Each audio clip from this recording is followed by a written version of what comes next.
Hi everyone, MDP study GK চ্যানেলে স্বাগতম। আমাদের পিএসসি ফুড এসআই 2024 অনুষ্ঠিত হতে চলেছে 15ই মার্চ এবং 16ই মার্চ। তাই আর কয়েকটি দিন সময় রয়েছে আমাদের হাতে এবং এই 2 থেকে 3 দিন পরেই আমাদের অ্যাডমিট কার্ড ডাউনলোড করতে পারবো আমরা অফিসিয়ালি ওয়েবসাইট থেকে। তাই আজকে পিএসসি ফুড এসআই 2024-এর কিছু জিকে নিয়ে চলে এলাম। 100% আমাদের লাস্ট সাজেশন রূপে তোমরা পেয়ে যাবে। এই যে জিকেগুলো আমি আজকে নিয়ে এসেছি বিগত বছরের ধারণা থেকে পিএসসি ফুডের যে বাছাই করা কয়েকটি প্রশ্ন উত্তর আমি আজকে নিয়ে এসেছি। তাই এর নাম রেখেছি আমি ম্যারাথন ক্লাস।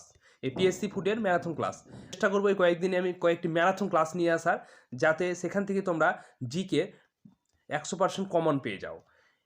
এবং আমাদের এই চ্যানেল থেকেই তোমরা জিকে অ্যানালাইসিস পেয়ে যাবে গভর্নমেন্টের প্রত্যেকটি সার্ভিস, যেমন SSC GD, food SI, WP, PSC clerk, প্রত্যেকটি লাস্ট সাজেশন পেয়ে যাবে এই চ্যানেলের মাধ্যমে। তাই চ্যানেলটি তোমরা ফলো করে পাশে থাকবে। তাই আমি আর বেশি কথা না বাড়িয়ে প্রশ্ন উত্তরে চলে এলাম। প্রশ্নের কোনো অপশান রাখিনি, একটি প্রশ্ন একটি অ্যান্সার, কারণ হাতে সময় খুবই কম আমাদের। তাই যতটা পেরেছি শর্টকাটের মধ্যে রাখার চেষ্টা করেছি। তোমরা এগুলো দেখে তারপরে তোমরা এগুলো পুরোপুরিভাবে মুখস্থ করে ধারণা করে তোমরা এক্সাম দিতে যাবে।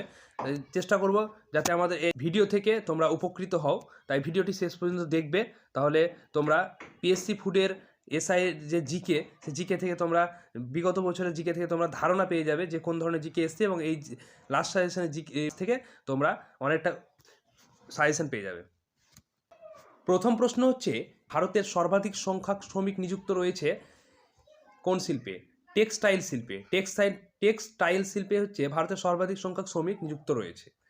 আমি কোনো অপশান রাখিনি, কারণ হাতে খুব সময় অনেক অল্প রয়েছে, তাই চেষ্টা করেছি প্রশ্ন এবং উত্তর দেওয়ার। তোমরা এগুলো ভালোভাবে দেখে যাবে। ভারতের সর্বাধিক সংখ্যক শ্রমিক নিযুক্ত রয়েছে টেক্সটাইল শিল্পে।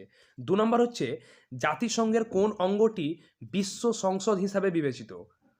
জাতিসংঘের কোন অঙ্গটি বিশ্ব সংসদ হিসাবে বিবেচিত? সাধারণ পরিষদ। সাধারণ পরিষদ। নেক্সট প্রশ্ন হচ্ছে 3 নম্বর, ভারত রিজার্ভ ব্যাংকের প্রধানকে কি বলা হয়? ভারত রিজার্ভ ব্যাংকের প্রধানকে বলা হয় গভর্নর। ভারতীয় রিজার্ভ ব্যাংকের প্রধানকে বলা হয় গভর্নর। এখানে প্রশ্ন আরও অন্যভাবে আসতে পারে। ভারতের প্রধানকে বলা হয় কয়েকটি দিয়ে দিল, এবং এখানে বলা হয় না দিয়ে দিবে, তখন কিন্তু এই গভর্নর তোমাদের অ্যান্সার হবে না কিন্তু, কারণ এখানে যে অপশানগুলো থাকবে সেই অপশানগুলোর মধ্যে যেটা হবে না সেটা হবে। তাই এইভাবে প্রশ্ন অনেক ঘুরিয়ে দিবে। তোমরা চেষ্টা করে প্রশ্নটাকে ভালোভাবে পড়ে বুঝে তারপরে অ্যান্সার করা। নেক্সট প্রশ্ন হচ্ছে 4 নম্বর, যে ভারতীয় রিজার্ভ ব্যাংকের প্রথম গভর্নর কে ছিলেন? ভারতীয় রিজার্ভ ব্যাংক থেকে অনেকগুলো প্রশ্ন এভাবে আসতে পারে, তাই আমি দুটো এখানে তুলে ধরেছি।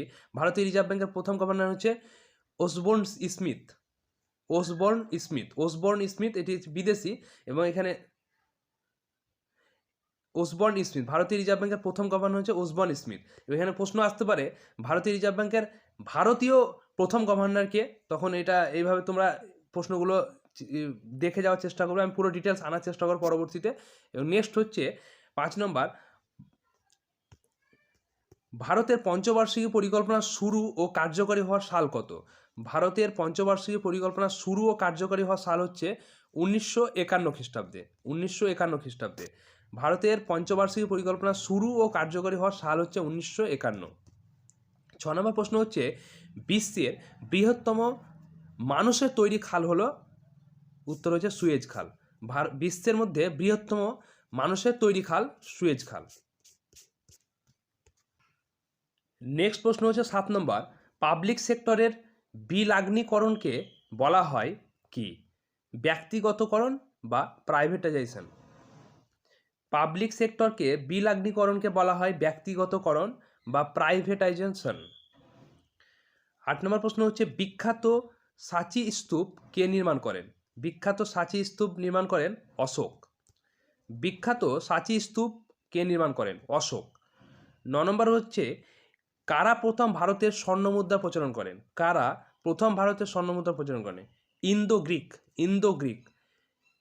গ্রিক প্রথম ভারতে স্বর্ণমুদ্রা প্রচলন করেন। 10 নম্বর প্রশ্ন হচ্ছে, 10 নম্বর হচ্ছে কোন ধারা আর্টিকেল ভারতের বাকি অংশ থেকে জম্মু ও কাশ্মীরকে আলাদা করে? এটা সবাই জানো, কিছুদিন আগে এটা হয়েছে ধারা 370। এই সম্বন্ধে কিছুদিন আগে কয়েকটি আলোচনা ভালোই হয়েছে, সেই সম্পর্কে আশা করছি তোমাদের সকলের ধারণা থাকবে। কোন ধারা আর্টিকেল ভারতের বাকি অংশ থেকে জম্মু কাশ্মীরকে আলাদা করেছে? ধারা 370। এটা কিন্তু এখন তুলে দেওয়া হয়েছে 370 ধারা। 10 নম্বর প্রশ্ন। 11 নম্বর প্রশ্ন হচ্ছে সুপ্রিম কোর্টের বিচারকরা অফিসে কার্যভার নেওয়ার আগে যে শপথ নেন তা পরিচালনা করেন কে? সুপ্রিম কোর্টের বিচারকরা অফিসে যে কার্যভার নেওয়ার আগে শপথ নেন তা পরিচালনা করে রাষ্ট্রপতি বা তার নিযুক্ত কোনো ব্যক্তি। রাষ্ট্রপতি বা তার নিযুক্ত কোনো ব্যক্তি। 12 নম্বর প্রশ্ন হচ্ছে জিরো আওয়ার। জিরো আওয়ার কি? জিরো আওয়ার কি? এর উত্তর হয়ে যাবে যখন সর্বাধিক গুরুত্বপূর্ণ বিষয়গুলি উত্থাপিত হয়। যখন কোনো সর্বাধিক গুরুত্বপূর্ণ বিষয়গুলি উত্থাপিত হয় সেটিকে বলা হয় জিরো আওয়ার। 13 নম্বর হচ্ছে বিশ্বের বৃহত্তম ফুল কি? বিশ্বের বৃহত্তম ফুল হলো র্যাফলেসিয়া। র্যাফলেসিয়া। এখানে অনেক ধরনের উত্তর হতে পারে, পদ্ম এবং বিভিন্ন ধরনের দিতে পারে।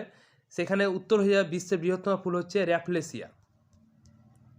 14 নম্বর প্রশ্ন হচ্ছে উন্নয়নশীল মাল্টিমিডিয়া ওয়েব পেজগুলির জন্য একটি জনপ্রিয় প্রোগ্রামিং ভাষা হলো, উত্তর হয়ে যাবে জাভা। উন্নয়নশীল মাল্টিমিডিয়া ওয়েব পেজগুলির জন্য একটি জনপ্রিয় প্রোগ্রামিং ভাষা হলো জাভা। 15 নম্বর প্রশ্ন হচ্ছে মাই লাইফ কার আত্মজীবনী? My life. মাই লাইফ হচ্ছে বিল ক্লিনটনের আত্মজীবনী। মাই লাইফ কার আত্মজীবনী? Bill Clinton. 16 নম্বর প্রশ্ন হচ্ছে 16 নম্বর হচ্ছে বায়ুমণ্ডলে উপস্থিত রাসায়নিক নিষ্ক্রিয় গ্যাস হলো আর্গন। বায়ুমণ্ডলে উপস্থিত রাসায়নিক নিষ্ক্রিয় গ্যাসের নাম হলো আর্গন। নেক্সট প্রশ্ন হচ্ছে 17 নম্বর কংগ্রেস শব্দটি প্রাপ্ত হয়েছিল কোন সংসদ থেকে? কংগ্রেস শব্দটি প্রাপ্ত হয়েছিল কোন সংসদ থেকে? আমেরিকান সংসদ থেকে। আমেরিকান সংসদ থেকে কংগ্রেস শব্দটি প্রাপ্ত হয়েছিল। পরের প্রশ্ন হচ্ছে 18 নম্বর নিম্নলিখিত কোন পাথর মার্বেলে রূপান্তরিত হয়? নিম্নলিখিত কোন পাথর মার্বেলে রূপান্তরিত হয়? চুনা পাথর। 19 নম্বর হচ্ছে সূর্যের শক্তি মুক্তির জন্য কোনটি দায়ী? সূর্যের শক্তি মুক্তির জন্য কোনটি দায়ী? ফিউশন, সংযোজন। ফিউশন, সংযোজন হচ্ছে সূর্যের শক্তি মুক্তির জন্য দায়ী। 20 নম্বর প্রশ্ন হচ্ছে সূর্যগ্রহণ ঘটে কখন? সূর্যগ্রহণ ঘটে কখন? চাঁদ সূর্য ও পৃথিবীর মাঝে আসে যখন, তখন। চাঁদ সূর্য ও পৃথিবীর মাঝে আসে তখন সূর্যগ্রহণ ঘটে।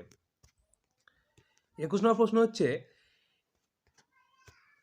হিমাচল প্রদেশের লোকনৃত্য। হিমাচল প্রদেশের লোকনৃত্য হচ্ছে ধমন, ছাপেলি, মহাথু।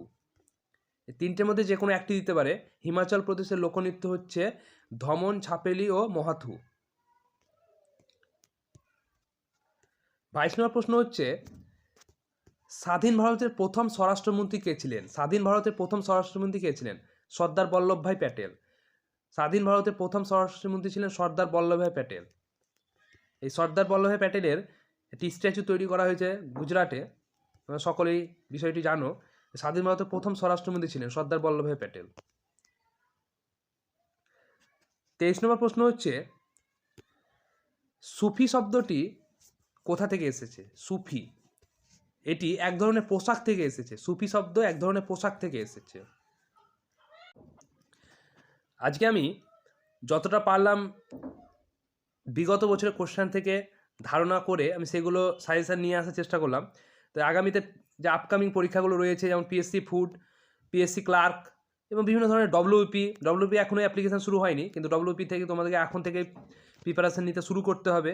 তাই আমি চেষ্টা করব এই চ্যানেলের মাধ্যমে তোমরা প্রত্যেকটি গভর্নমেন্ট জবের আপকামিং যে এক্সামগুলো রয়েছে প্রত্যেকটির জিকে অ্যানালাইসিস পেয়ে যাবে এই চ্যানেলে, এবং বিগত বছরের যে প্রশ্ন উত্তর আসে সেখান থেকেও আমি ধারণা দেওয়ার চেষ্টা করব। তাই তোমরা এই চ্যানেলটি সঙ্গে থেকে সাবস্ক্রাইব করে পাশে থাকবে, লাইক কমেন্ট করে শেয়ার করে বন্ধুদের সঙ্গে বিষয়গুলো অবগত করবে, তাহলে তোমরা উপকৃত হবে।